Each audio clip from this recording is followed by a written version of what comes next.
Hello student, last time हमने fraction के बारे में पढ़ा था, तो अब मैं आपको इसमें मल्टीप्लिकेशन डिवीज़न दोनों के बारे में बताया था।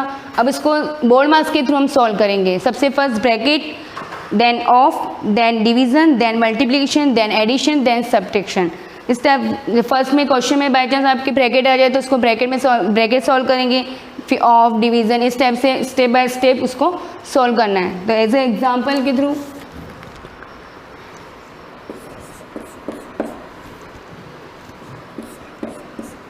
1 with 1/2 into 1/12 डिवाइड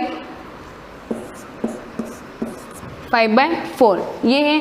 अब इसमें ब्रैकेट है ही नहीं, ऑफ है ही नहीं, अब डायरेक्ट डिवीज़न आ गया। सबसे फर्स्ट आपको चेक करना है कि इसमें है क्या है, तो इसमें फर्स्ट डिवाइड होगा, तो फर्स्ट पहले डिवाइड को सॉल्व करेंगे, देन मल्टीप्लिकेशन सॉल्व करेंगे। क्लियर? तो फर्स्ट उसमें भी आपको ये देखना है कि इम्प्रॉपर, ये मिक्स में, तो इसको इम्प्रॉपर में कन्वर्ट करना है, और इम्प्रॉपर में कन्वर्ट करने के लिए मल्टीप्लाई करना है, देन प्लस करना है। तो 2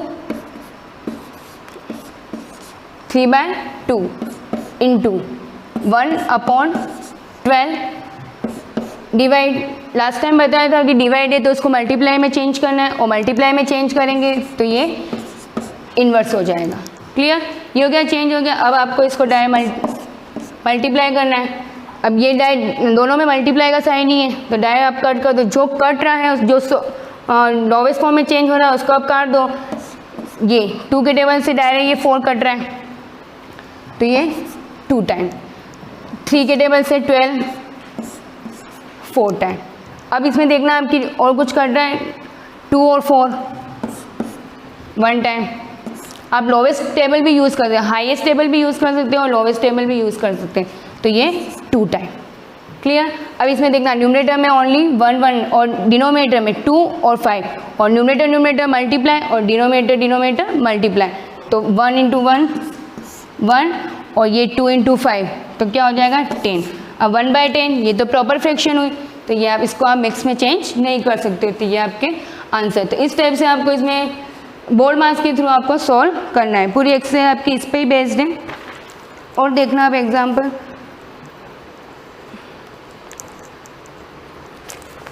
ऑफ के, जैसे आपके एक्सरसाइज का ही क्वेश्चन है। फर्स्ट 2.1 में फर्स्ट सिंप्लीफाई में तो ये आपकी मल्टीप्लिकेशन है, और जहाँ पर भी ऑफ है वहाँ पर आपको मल्टीप्लिकेशन का साइन करना है, और सेम वही प्रोसेस करनी है, तो फर्स्ट क्वेश्चन तो आपके हो जाएगा। क्लियर? इसमें सेकंड में भी मैंने आपको डिवाइड करके बताया था उस दिन, तो डिवाइड में आपको मल्टीप्लाई का साइन चेंज करके इन्वर्स करके फिर उसको करना है। अब आपके थर्ड क्वेश्चन देखना, उसमें ऑफ भी है, ब्रैकेट भी है, ये सब सॉल्व करने हैं। जैसे थर्ड में फर्स्ट देखना, थर्ड का ए 1/4 ऑफ 2/7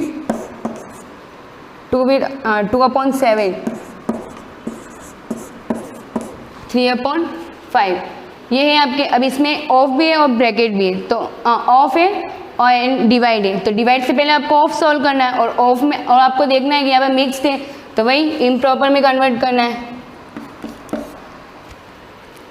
यस, 1/4, ये माइनस नहीं है ना, 1/4 इंटू कर दिया, अब इंटू कर दिया। अब इसको चेंज करना है, 14 और 14 और 2 16, 16/7, इसको भी आप चेंज कर दो, 3/5,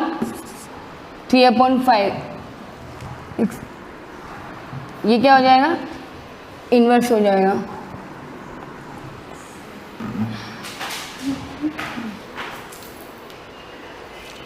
वन 1/4 इंटू 16/7।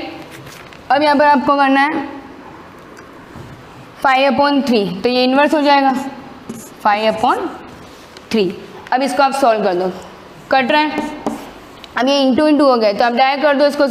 4 के टेबल से 16 कट रहा है 4 टाइम, और कुछ कट रहा है देख लेना, 4/7 नहीं, 5/3 भी नहीं, 7/5 ये भी नहीं, तो अब डायरेक्ट क्या हो जाएगा, न्यूमरेटर मल्टीप्लाई हो जाएगा, तो 4 × 5 20, और 7 × 3 21। ये भी आपके प्रॉपर फ्रैक्शन ही है, तो ये भी आपके मिक्स में चेंज नहीं होगा। नेक्स्ट क्वेश्चन देखना आप, second same as it is है, फर्स्ट डिवाइड करना है देन उसको मल्टीप्लाई कर देना है, क्लियर। थर्ड में सी में आपके बीच में जीरो आ रहा है, तो जीरो क्या हो जाएगा, जीरो से अगर आप किसी भी डिजिट का मल्टीप्लाई करोगे तो वो आंसर जीरो ही आएगा। तो आपको इसको मिक्स में है तो इसको पहले इम्प्रॉपर में कन्वर्ट करना है, इम्प्रॉपर में कन्वर्ट करके फिर उसको स्टेप बाय स्टेप करना ही है, तो लास्ट में आंसर जीरो ही आने वाला है, क्लियर। उसके बाद डी आपको एक डी में देखना, डी देखना थर्ड का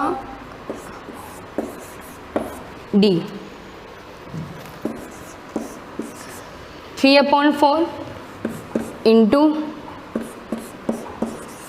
1 with 1/3 3/7 ऑफ 2 with 5/8। अब इसमें क्या है, मल्टीप्लाई, डिवाइड और ऑफ, तो सबसे फर्स्ट ऑफ देन डिवाइड और देन मल्टीप्लाई, इनको बोर्ड मास के थ्रू करना है, इम्प्रॉपर में कन्वर्ट करना है। 3/4 इंटू 4/3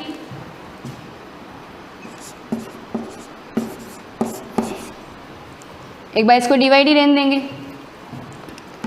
ऑफ के प्लेस पे आपको मल्टीप्लाई का साइन यूज करना है। 8 2 ज़ा 16 और 16 और 5 21/8। अब इसमें क्या करना है, ऑफ, ये ऑफ का है तो ऑफ को सॉल्व करना है। 3/4 4/3 यस। अब इसमें देखना ये दोनों कट जाएंगे, 7 और 21 कट रहा है इधर,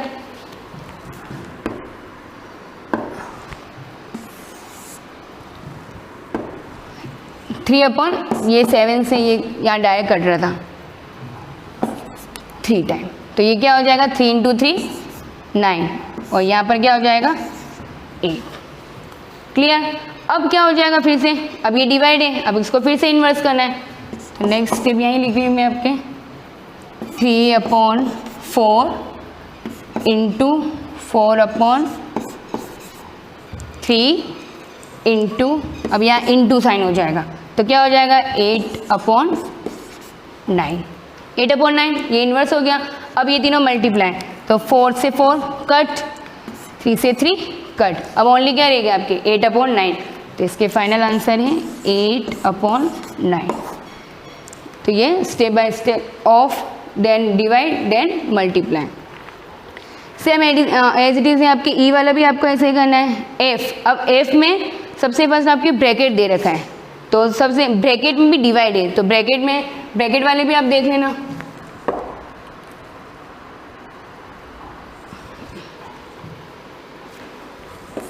मैं थर्ड का ही एफ बता रही हूँ। 3/7 1/2 ऑफ 1 with 1/7 यस। अब ब्रैकेट है, अब ब्रैकेट में भी जैसे आपके बाय चांस फर्स्ट डिवाइड हो, इसमें ब्रैकेट में डिवाइड, मल्टीप्लिकेशन, एडिशन, सब्ट्रैक्शन, तो उसमें पहले आपको ब्रैकेट में भी डिवीजन सॉल्व करना है, डिवीजन के बाद मल्टीप्लिकेशन, मल्टीप्लिकेशन बाद एडिशन और एडिशन के बाद सब्ट्रैक्शन, पूरा ब्रैकेट सॉल्व होने के बाद फिर बाहर वाले जो भी होंगे उसको आपको सॉल्व करना। अब इसमें देखना ब्रैकेट है, अब ब्रैकेट में भी डिवाइड है तो डिवाइड को सॉल्व करेंगे। 3/7 इंटू 2/1, अब ये भी क्या हो जाएगा इंटू, ये हो जाएगा 7 और 7 8/7,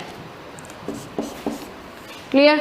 अब ये कट रहा है, कुछ भी नहीं कट रहा है, यहाँ से 2 8 नहीं हो रहा है।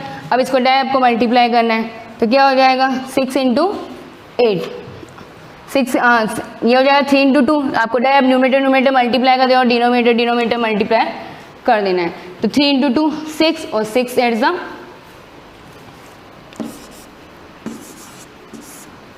48 और ये 7 × 7 49 और ये भी आपके प्रॉपर ही था, प्रॉपर एग्ज़ाम, ये प्रॉपर फ्रैक्शन है तो इसको भी आप मिक्स में चेंज नहीं कर सकते हो। तो इस टाइप से आपको इसको सॉल्व करना है, मतलब ब्रैकेट पहले सॉल्व किया देन ये क्लियर। उसके बाद जी में, अब जी में आपके क्या है, यहाँ पर दोनों साइड ब्रैकेट बने हैं और बीच में ऑफ दे रखा है क्लियर। तो अब इसमें जैसे दोनों साइड ब्रैकेट है तो इसको पहले आप डिवाइड, अब ब्रैकेट दोनों साइड, पहले दोनों साइड को ब्रैकेट सॉल्व करना, फिर आपको इनटू करना है। कैसे करना है ये भी,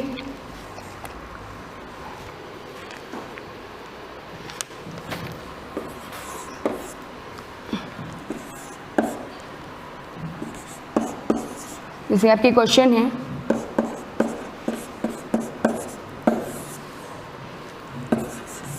ऑफ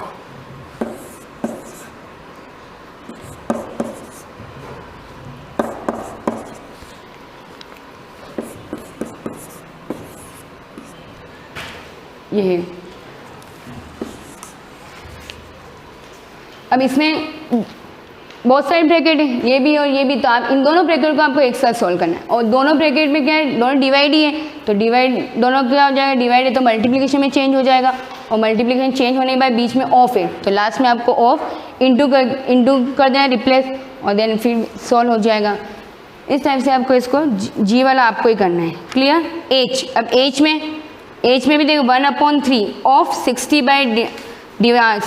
डिवाइडेड बाय 60, तो 60 अब सिंपल 60 है, जबकि ये है 60 डिवाइडेड 60। अब 60 डिवाइड 60 सबसे पहले क्या कर देना, न्यूमरेटर डिनोमिनेटर है नहीं तो आपको इसको 1 कर देना, देन यहाँ मल्टीप्लाई का साइन हो जाएगा और यहाँ पर भी डिवाइड से मल्टीप्लाई साइन, और साइन चेंज होते ही क्या हो जाएगा, इन्वर्स हो जाएगा और इन्वर्स से आपको फिर तीनों मल्टीप्लाई में हो जाएंगे, उसको सॉल्व कर देना क्लियर। अब आपको इसमें आगे के जो क्वेश्चन है, ये तो आपके थर्ड क्वेश्चन पूरा कंप्लीट, जो नहीं करवाए मैंने बोर्ड पर वो आपको होमवर्क में नोट करने हैं क्लियर। अब आपको मैं नेक्स्ट क्लास में आपको आगे 4th और 5th तक कंटिन्यू करूँगी। Thank you.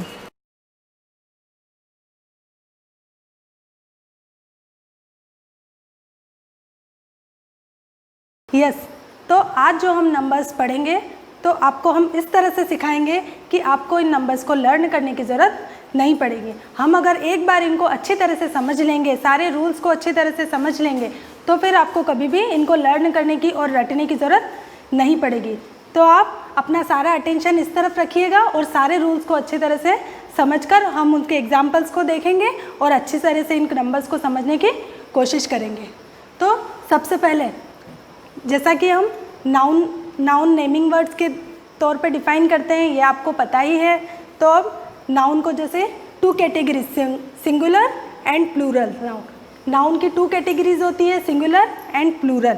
अगर नाउन नंबर में 1 है, कोई भी पर्सन, प्लेस, एनिमल, थिंग, अगर वो नंबर में 1 है तो हम उसको सिंगुलर की कैटेगरी में रखते हैं। और अगर कोई भी नाउन मीन्स जो नेमिंग वर्ड है वो अगर 1 से मोर देन 1 है तो फिर हम उसको प्लूरल की कैटेगरी में रखते हैं। तो ये वैसे आप प्रीवियस क्लासेस में भी अच्छी तरह से समझ चुके होंगे, पर फिर भी मैंने एक बार रिपीट कर लिया है, आप अच्छी तरह से देख लीजिए। सिंगुलर नंबर्स मीन्स जो भी नाउन अगर नंबर में 1 है और प्लूरल मीन्स मोर देन 1 है।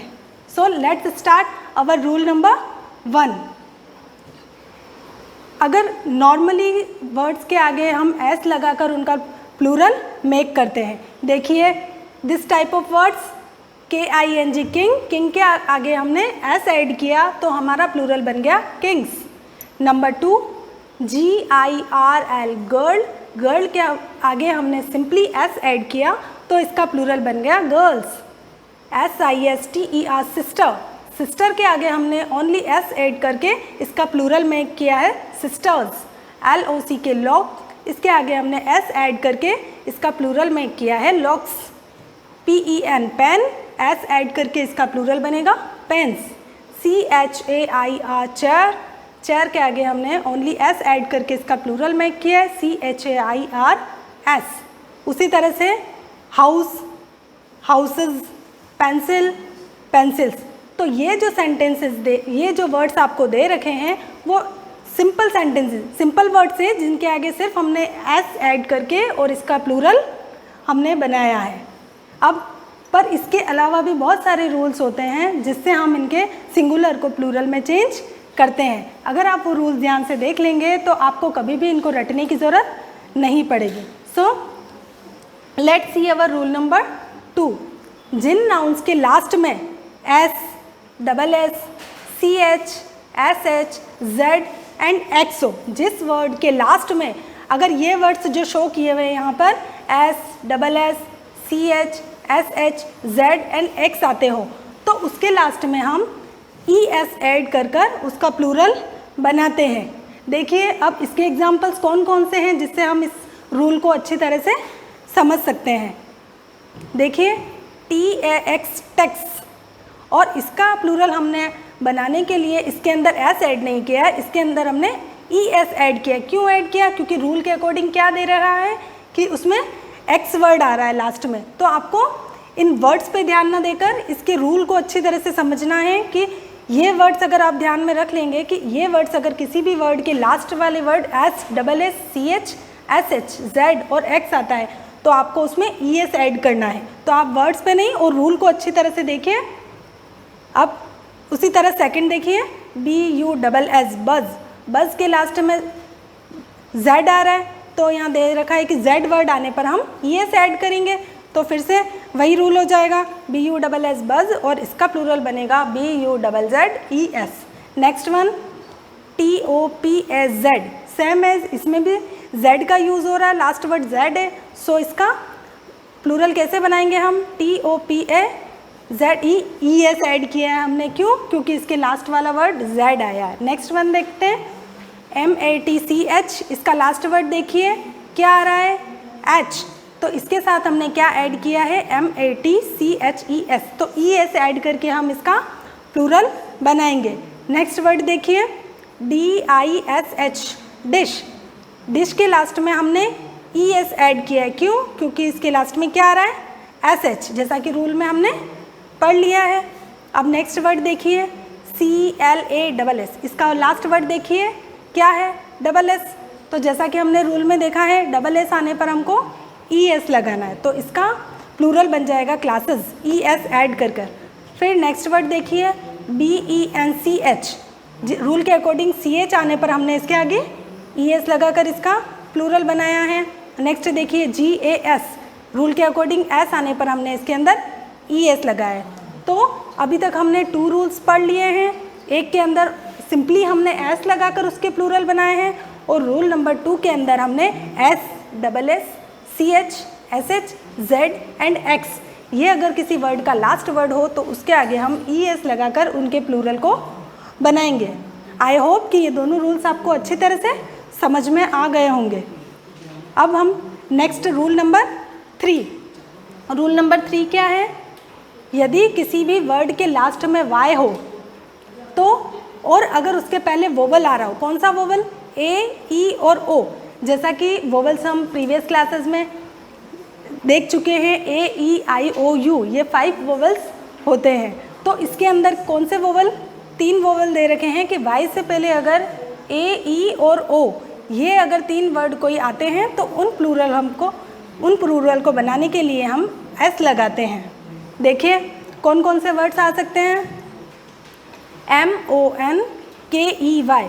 अब देखिए Y से जस्ट पहले कौन सा प्लूरल आ रहा है, कौन सा वोवल आ रहा है? E, तो E आ रहा है इसलिए हम इसको S लगाकर इसका प्लूरल बनाएंगे। तो क्या हो जाएगा मंकी का मंकीज़। नेक्स्ट वर्ड देखिए TOY, टॉय, टॉय के Y से जस्ट पहले वोवल आ रहा है हमारा O, तो इसीलिए हम इसके आगे क्या लगाएंगे S, TOY का वोवल, इसका प्लूरल बनेगा TOYS, toys. Next one BOY, boy, boy का प्लूरल क्या बनेगा BOYS। एस हमने क्यों ऐड कर रहे हैं? रूल के अकॉर्डिंग जब हमने देख रखा है कि Y से पहले अगर A, E, O इनमें से अगर कोई वोवल साउंड आएगा तो हम इसको S लगाकर इसका प्लूरल बनाएंगे। नेक्स्ट वन देखते हैं KEY, की का प्लूरल बनाते वक्त हम इसमें S ऐड करेंगे KEYS, कीज़, क्योंकि Y से पहले क्या आ रहा है ई साउंड आ रहा है, ई वोवल आ रहा है। तो हमने अभी तक 3 रूल पढ़ लिए, सिंपली एस वाला, second S, double S, C H, S H, Z and X आए अगर वर्ड के लास्ट में तो हम ई एस लगा उसका प्लूरल बनाएंगे। फिर हमने रूल नंबर 3 पढ़ा अभी, जिसके अंदर अगर वर्ड का किसी भी वर्ड का लास्ट लेटर वाई हो तो वाई से पहले अगर ए, ई, ओ इन तीनों में से अगर कोई वोवल आएगा तो हम उसको एस लगाकर उसका प्लूरल बना सकते हैं। आई होप ये तीनों रूल्स आपको अच्छी तरह से समझ में आ गए होंगे। अब नेक्स्ट रूल देखते हैं हम। नेक्स्ट रूल क्या है, यदि किसी भी वर्ड के लास्ट में वाई हो और उससे पहले कॉन्सोनेंट मीन्स आपको पता है जैसे ए, ई, आई, ओ, यू, ये 5 वोवल्स होते हैं और इसके अलावा बाकी जितने भी सारे लेटर्स होते हैं वो हम कॉन्सोनेंट के अंदर काउंट करते हैं। तो अगर इनके अलावा वोवल्स को छोड़ के जितने भी कॉन्सोनेंट हैं अगर वो वाई से पहले आएंगे तो हम उसका किस तरह से प्लूरल बनाएंगे। देखिए कि अगर वाई से पहले कोई कॉन्सोनेंट आएगा तो वाई के बाद हम क्या ऐड करेंगे, आई, ई, एस। ये रूल आपको ध्यान में रखना है कि वाई से पहले अगर वोवल साउंड आता है तो आपको ओनली एस ऐड करना है, बट वाई से पहले अगर कोई कॉन्सोनेंट आता है तो आपको आई, ई, एस ऐड करना है। इस दोनों रूल में आपको कंफ्यूज नहीं होना है क्योंकि दोनों में ही वाई आ रहा है, बट इन दोनों में डिफरेंस क्या है, मेन डिफरेंस क्या है कि एक के पहले आएगा वोवल और एक के पहले आएगा कॉन्सोनेंट। तो अगर ए, ई, ओ में से कोई वोवल आता है तो आपको ओनली एस ऐड करना है, बट अगर वाई से पहले कोई कॉन्सोनेंट आता है तो आपको आई, ई, एस ऐड करना है। अब हम इसके एग्जांपल्स देख लेते हैं ताकि आपका कॉन्सेप्ट क्लियर हो जाएगा। सी, आई, टी, वाई, टी से पहले अगर वाई से पहले कौन सा लेटर आ रहा है, टी, तो हमने इसके आगे क्या ऐड किया, आई, ई, एस। वाई हट के आई, ई, एस लग जाएगा, सी, आई, टी, आई, ई, एस, सिटीज़। उसी तरह से आर्मी, आर्मी के आगे हमने वाई को रिमूव किया है और आई, ई, एस ऐड किया है, आर्मीज़। उसी तरह से एनिमी, एनिमी का वाई रिमूव करके आई, ई, एस ऐड किया, एनिमीज़। कंट्री का वाई रिमूव करके आई, ई, एस ऐड किया है, कंट्रीज़। डेयरी के आगे वाई रिमूव करके आई, ई, एस ऐड किया है, डेयरीज़। उसी तरह से स्पाई, स्पाइस। सो स्टूडेंट्स आपको अच्छी तरह से समझ में आ गए होंगे ये सारे रूल, पर इसको आपको एक बार फिर से अच्छे से रिपीट करिए, देखिए, बार बार इन वर्ड्स को समझिए और रूल्स को देखिए। रटने की कोई भी ज़रूरत नहीं है, आपको अच्छी तरह से समझ में आ जाएगा। Thank you, have a great day.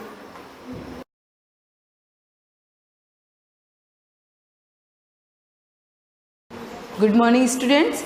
हम सोशल साइंस में हिस्ट्री का फर्स्ट चैप्टर पढ़ रहे थे, मेडिवल इंडिया, और मैंने उसमें आपको एक पेज आपको पढ़ा दिया था और मैं आशा करती हूँ कि आप लोग को वो समझ में भी आ गया होगा।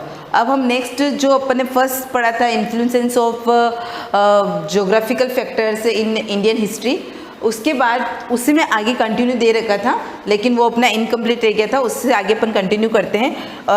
किस प्रकार से भारत के जो ज्योग्राफिकल फीचर्स है उसका भारत के इतिहास पर क्या प्रभाव पड़ा वो अपन कंटिन्यू पढ़ रहे थे। नेक्स्ट देखो यहाँ से, in the southern region the Vindhyas and Satpuras acted as a barriers.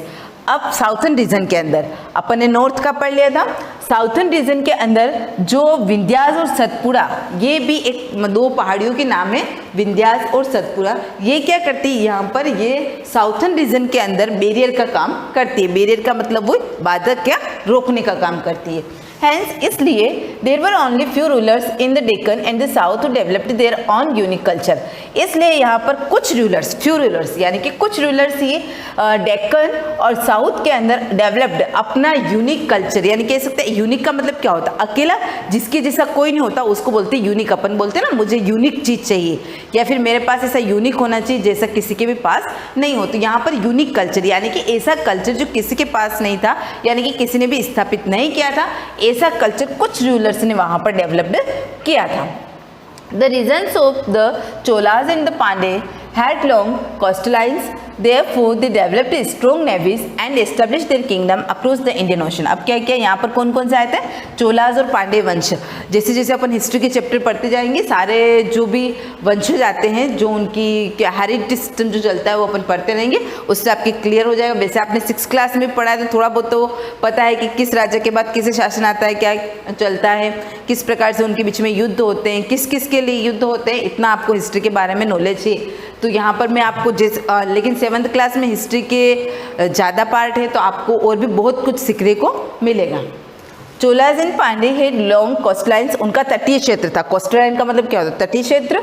Therefore they developed strong navies, तो उन्होंने क्या किया? कोस्टलाइन तटीय क्षेत्र पर थे तो उन्होंने अपनी नेवीज को स्ट्रॉन्ग किया एंड एस्टेब्लिश, साथ ही साथ there kingdom across the Indian ocean, Indian ocean के आसपास उन्होंने पूरा का पूरा अपना साम्राज्य, एस्टेब्लिश का मतलब क्या होता है? स्थापित करना, अपना साम्राज्य स्थापित कर लिया था। अब आपको बता रखा है ये था कि भौतिक प्रभाव कैसे पड़े थे अपने भारत के इतिहास के ऊपर। अब हिस्टोरिकल पीरियड्स किस प्रकार से अलग अलग उनको पीरियड्स में डिवाइड कर रखा है, ये आप अगर यहाँ से अच्छे से पढ़ते हो तो 8th क्लास में जाकर आपको इस चैप्टर को लेकर कोई भी प्रॉब्लम नहीं। सेम लेसन आपको 8th क्लास में भी दे रखा है हिस्टोरिकल पीरियड्स का। यहाँ पर आपको ये अच्छे से समझना है। पीरियड्स का मतलब होता है किस प्रकार से अपने इतिहास के जो पार्ट थे उनको डिवाइड कर रखा है, कैसे अलग अलग पार्ट में डिवाइड कर रखा है, वो हम इसके अंदर पढ़ेंगे। History is the sequence of events, क्या दे रखा? फर्स्ट लाइन के ऊपर फोकस करना। History is the sequence of events, events का मतलब क्या होती है? घटना, यानी कि इतिहास क्या है? घटनाओं का एक क्रम है। It reveals the progress of man and his institutions over time, उसके साथ ही साथ किस प्रकार से मानव ने और उससे जुड़ी हुई संस्थाओं ने किस प्रकार से अपनी प्रोग्रेस की थी, उससे संबंधित सारी चीज़ें अपने को बताता है। कौन बताता है? हिस्ट्री बताता है। We divide it into periods and label each one of different period. Hence, for the sake of convenience, history has been divided into 3 periods: ancient, medieval, and modern. यहाँ से आप अंडरलाइन करेंगे, history has been divided into 3 periods: ancient, ancient का मतलब होता है प्राचीन, medieval का मीन्स होता है मध्यकालीन, और modern का मीन्स होता है आधुनिक। अब फर्स्ट दे रखा है ancient के बारे में। The ancient period is in Indian history ended with the death of King Harsha in 700 AD। ये अपने पीछे भी आ गया है कि जैसे ही भारत में राजा हर्ष का निधन हुआ था, उसके बाद से जो फॉरेन ट्रैवलर आए थे उन्होंने धीरे धीरे क्या किया था? अपना साम्राज्य स्थापित करना स्टार्ट कर दिया था। तो यहाँ पर एनिशियंट पीरियड कहाँ पर एंड हो जाता है? जब राजा हर्ष की डेथ हो जाती है। कौन से एडी में? 700 एडी। एडी की फुल फॉर्म मैंने आपको 6th क्लास में बताई थी, अभी वापस बताती हूँ, एनो डोमिनी। अगर आपको लिखना है तो साथ में कंटिन्यू उसको लिख लेना पेंसिल से। अब दे रखा है medieval. The word medieval comes from the Latin word medius and aevum which means middle age. Middle age का मतलब भी क्या होता है यहाँ पर? मध्य युग। Therefore, we call the period between 700 AD and 1700 AD as the medieval period। अब यहाँ पर आपको क्या कर रखा है? ईयर्स में बांट रखा है। जो आपको टाइमिंग दे रखी है, जो पीरियड दे रखा है, उसको टाइमिंग में डिवाइड कर रखा है। We call the period between 700 AD and 1700 AD as the medieval period। In Indian history, the medieval period is divided into 2 parts। वापिस से medieval period को कितने पार्ट्स में बांट रखा है? 2 पार्ट्स में बांट रखा है। The early medieval period AD 700 to 1200 and the late medieval period AD 1200 to 1700। The early medieval period is marked by the presence of powerful dynasties like Pals, Pratihars, Rashtrakuta, Cholas and Rajput. आपको यहाँ पर ध्यान रखना है, 2 पार्ट इसके डिवाइड कर रखे, 700 से 1700 और 700 से 1200। सॉरी, फर्स्ट दे रखा है 7, टोटल तो कितना है? 700 से 1700 तक। तो यहाँ पर 700 से 1200 तक बांट रखा है, और सेकंड जो दे रखा है 1200 से 1700। अब उसमें भी क्या किया? जो फर्स्ट मेडिवल पीरियड का पार्ट दिया, उसमें कौन कौन सी डायनेस्टीज यानी कौन कौन से वंशज आए थे? Pala, Pratiharas, Rashtrakuta, Cholas and Rajput. The later medieval period marked the rise of dynasty of Delhi Sultanate which was established by the Turk followed by the other dynasty and finally the Mughals। यहाँ पर लास्ट में अपन कह सकते हैं कि कुल मिला के शासन किसका आ गया? दिल्ली सल्तनत का आया था और तुर्क का आया था। उसके बाद लास्ट में फाइनली जो शासन आ गया था वो किसका शासन आ गया था? मुगल्स का शासन आ गया था। अब ये जो चीज़ दे रखी है पीरियड, अब आपको पीरियड में ये बता दिया, यहाँ पर एंशिएंट का बता दिया, मेडिवल का बता दिया, और मॉडर्न के बारे में आपको इतना देन रखा है। हो सकता है कि आगे कुछ थोड़ा बहुत बता रखा हो, मॉडर्न यानी कि आधुनिक जो चल रहा है उसके बारे में, जैसे जैसे अपन लेसन पढ़ते जाएंगे। अब उसमें मेडिवल से रिलेटेड ही दे रखा है, major historical developments during the medieval period. अब जो ये मध्यकालीन जो समय था, उस समय हिस्टोरिकल इतिहास में कौन कौन से डेवलपमेंट्स हुए थे? फर्स्ट डेवलपमेंट देखो, मैनी पॉलिटिकल ग्रुप एमर्ज्ड, बहुत सारे राजनीतिक जो ग्रुप थे वो उभर गए थे। Muslim invader like Mahmud of Ghazni and Mohammad Ghori and Turks founded the Delhi Sultanate. उस समय मुस्लिम इन्वेडर यानी कि मुस्लिम आक्रमणकारी थे Mahmud of Ghazni and Mohammad Ghori and other Turks founded the Delhi Sultanate. इन सभी ने मिलकर किसको फाउंड कर दिया था? दिल्ली सल्तनत को। Next, Mughals were the most powerful Mogul ruler who uprooted the rulers of Delhi Sultanate and gave a kind of political stability to our country for a very long period of time. यहाँ पर दिल्ली सल्तनत ने क्या किया? Political stability, stability का means क्या होता है? राजनीति में स्थिरता ला दी थी और उन्होंने बहुत लंबे समय तक यहाँ पर शासन किया था। नेक्स्ट, कास्ट और जाति and subcaste gain prominence during this period. इस समय कास्ट और जाति जो चीज़ें होती है, जैसे अभी भी अपने कास्ट होती है ना, अलग अलग कास्ट के लिए बोलते हैं। वैसे हम पढ़े लिखे लोग, हम लोग को इन चीज़ों में नहीं पढ़ना चाहिए क्या कास्ट और क्या होता है, लेकिन उस समय ये डेवलप हो गया था कास्ट और जाति, और उसमें वापस सब कास्ट यानी कि अपर कास्ट, उसमें फिर वो लोअर कास्ट, जैसे अलग अलग कास्ट के पार्टीशन बनते गए थे। Changes were made at the social and economic levels. इसके साथ ही सामाजिक और आर्थिक जो लेवल था उसमें भी क्या हो गया? चेंजेस होना स्टार्ट हो गए थे। Extension of agriculture was marked by the gradual clearing of forest. उसके बाद एक्सटेंशन, इसका मतलब क्या होता है? विस्तार करना। किसका विस्तार हो गया? Agriculture was marked by the gradual clearing of forest. खेतों को किस प्रकार से साफ करते थे? पहले पत्थरों के औजार और ऐसे काम, ये आपने 6th क्लास में पढ़ा था किस प्रकार टूल्स पत्थरों के और ये काम में ले जाते थे। लेकिन धीरे धीरे ऐसी प्रोसेसिंग स्टार्ट हो गई, ऐसी मशीन्स आ गई थी, ऐसे टूल्स आ गए थे जिससे भी खेतों को साफ करना और ये कराना ये स्टार्ट हो गया था। लास्ट पॉइंट दे रखा है, the process of centralization and regionalizations were interdependent had a great influence of one other. The process of centralization, centralization का मतलब केंद्रीकरण करना, और रिकॉग्नाइजेशंस का मतलब होता है एक ही पर्टिकुलर कह सकते हैं ना रीजन के अनुसार। Were interdependent and had a great influence of one, एक दूसरे के ऊपर वो क्या रहने लग गए? निर्भर रहने लगे। इंटरडिपेंडेंट का मतलब क्या होता है? एक दूसरे के ऊपर निर्भर रहना, यानी कि ऐसा हो गया था कि एक ही पर्सन सारा काम नहीं करता था, एक दूसरे के सपोर्ट में रहकर वो लोग काम करना स्टार्ट कर लिया था। ये लास्ट पॉइंट था अपने आज की वीडियो का, major historical developments during the medieval period. अब नेक्स्ट दे रखा है sources of medieval history.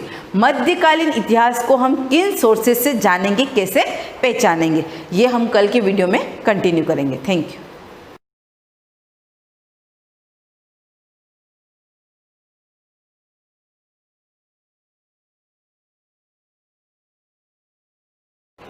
Good morning class 7th।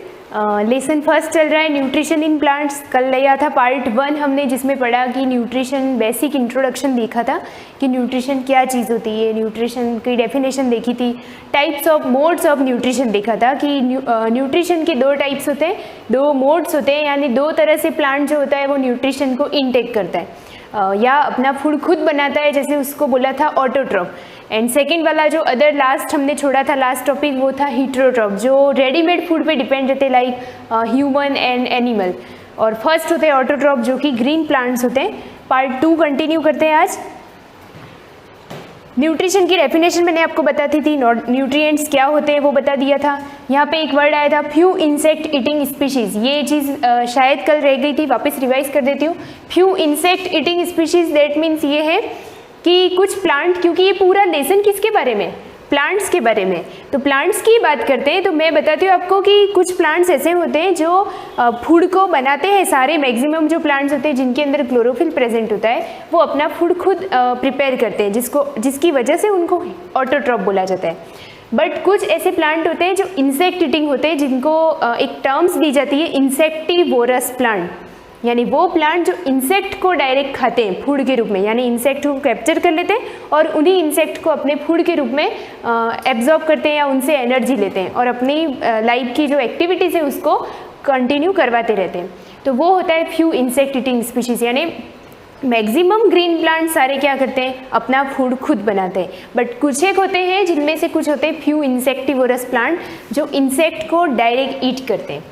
Okay, next उसके बाद हमने पढ़ा था मोड्स ऑफ न्यूट्रिशन, यानी autotroph and heterotroph. Autotroph that means they prepare their own food, and heterotroph they take readymade food, जो रेडीमेड फूड अपने आप अंदर लेते हैं, वो हीटरोट्रॉप में आते हैं।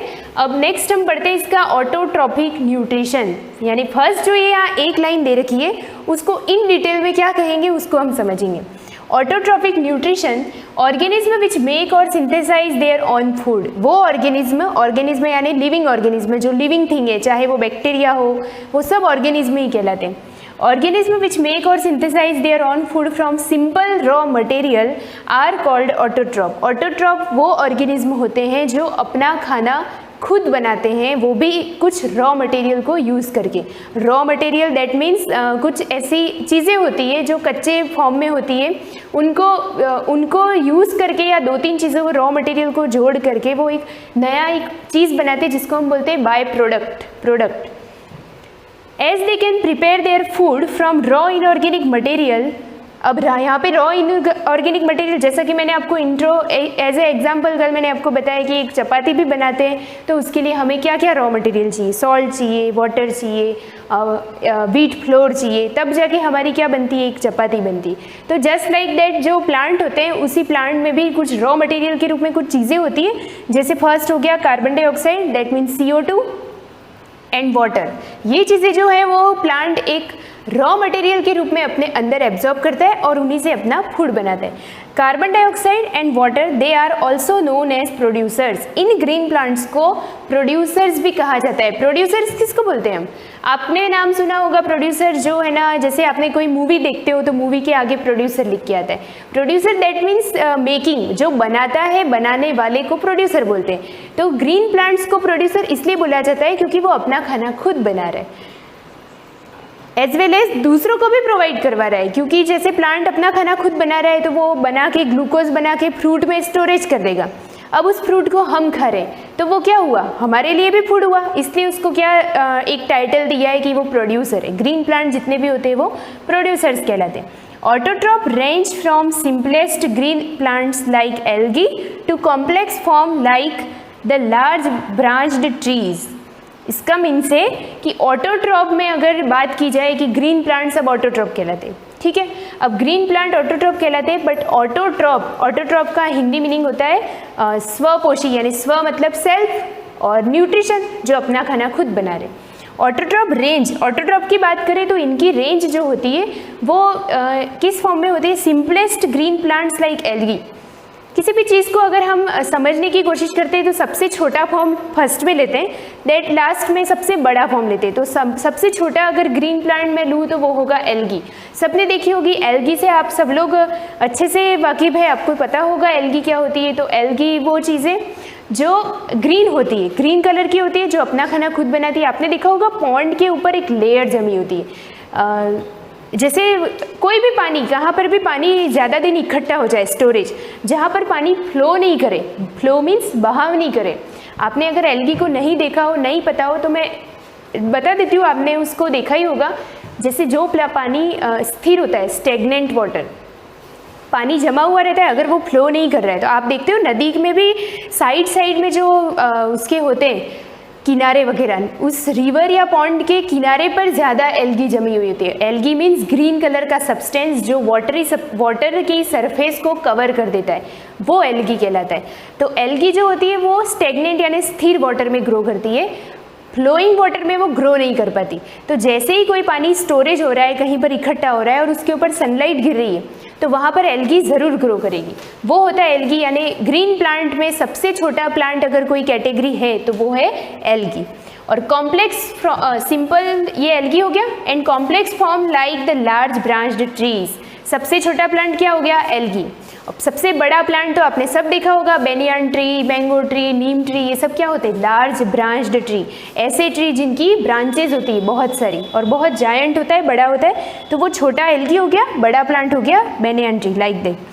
अब उसके बाद है the mode of nutrition by green plants is called autotrophic nutrition. The modes of nutrition by green plant, green plant से जो न्यूट्रिशन अंदर लिया जाता है उसको बोलते हैं ऑटोट्रॉपिक न्यूट्रिशन। यानी ग्रीन प्लांट ऑटोट्रॉप, वो जो न्यूट्रिशन लेंगे उस न्यूट्रिशन को बोल देंगे ऑटोट्रॉपिक न्यूट्रिशन। तो इस चीज़ को मैं आगे कंटिन्यू करूँगी नेक्स्ट क्लास में। आप इसको नोट्स में एज ए नोट्स यहाँ पे ऑटोट्रॉप की डेफिनेशन लिख देना और उसके बाद ऑटोट्रॉपिक न्यूट्रिशन की डेफिनेशन लिख देना। Thank you.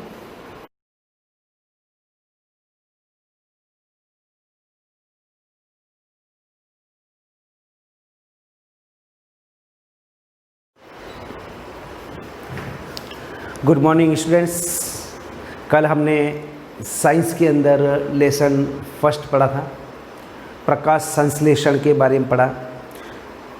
पादप अपना भोजन स्वयं बनाते हैं। मनुष्य और अन्य जंतु भोजन के लिए पादपों पर निर्भर रहते हैं। पादप अपना भोजन स्वयं प्रकाश संश्लेषण की क्रिया से बनाते हैं।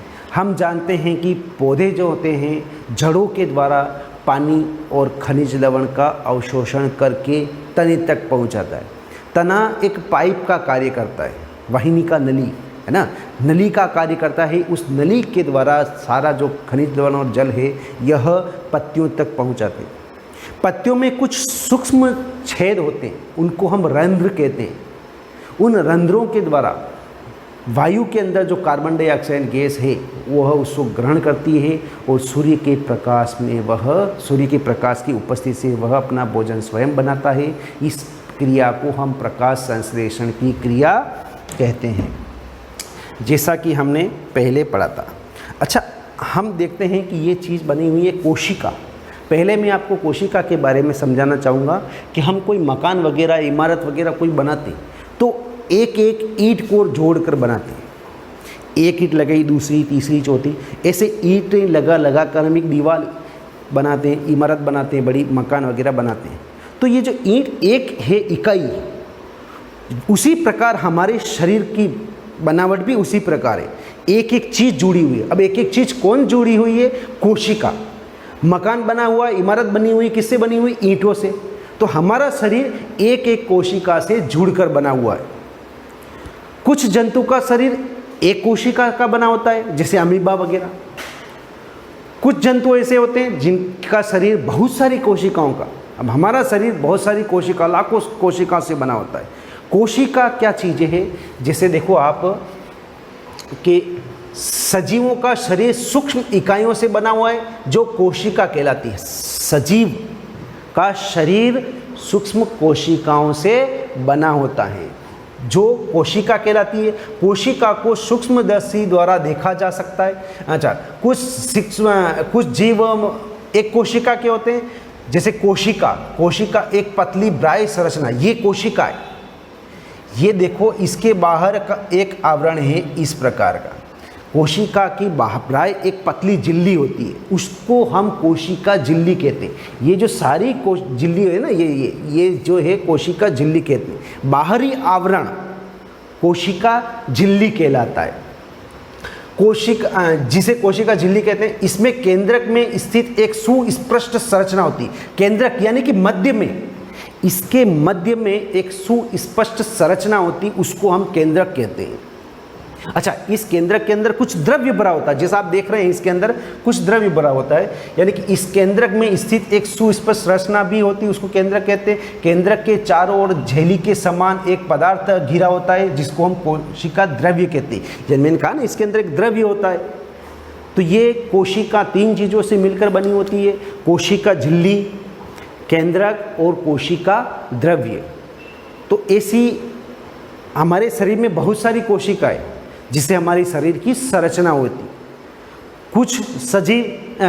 कुछ जीव जो होते हैं एक कोशिका से बने होते हैं, कुछ जीव बहुकोशिक से बने होते हैं। अच्छा, हम पढ़ रहे थे प्रकाश संश्लेषण के बारे में।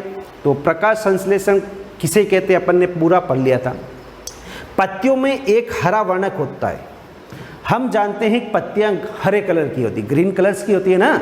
उसका कारण क्या है? क्लोरोफिल।